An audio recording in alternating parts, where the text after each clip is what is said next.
Right, we're moving on to the letter A, and then we're going to learn the letter N. So we're doing these videos in pairs.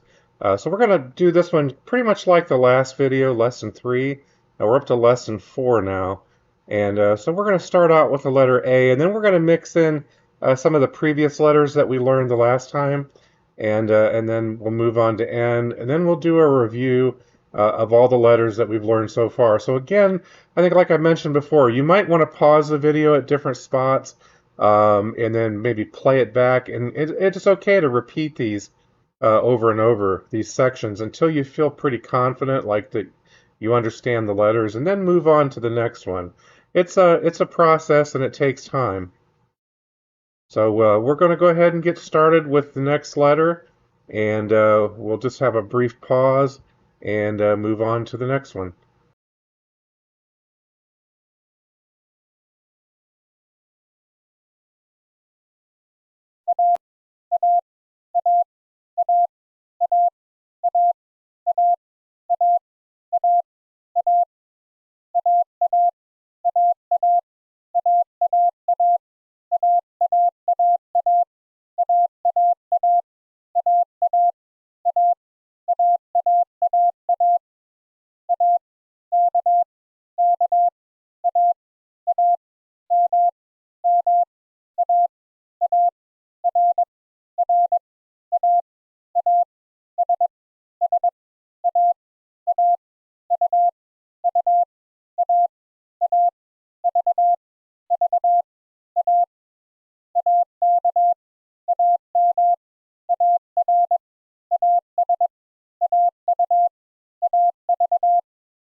All right, how do you think you did? Hopefully you did pretty well.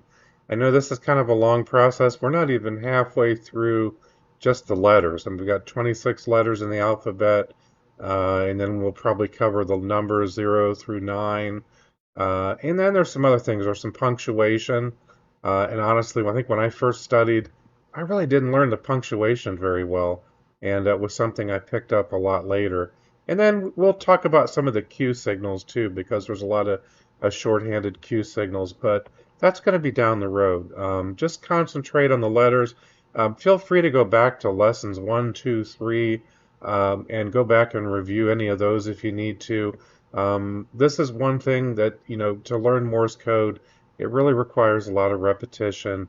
You need to hear it and then be able to understand the individual letters, and then eventually, I've heard some people say they even get to a point of learning words, which I'm not even at that point. But let me know how you did, and we will meet up again in the next video with the next lesson.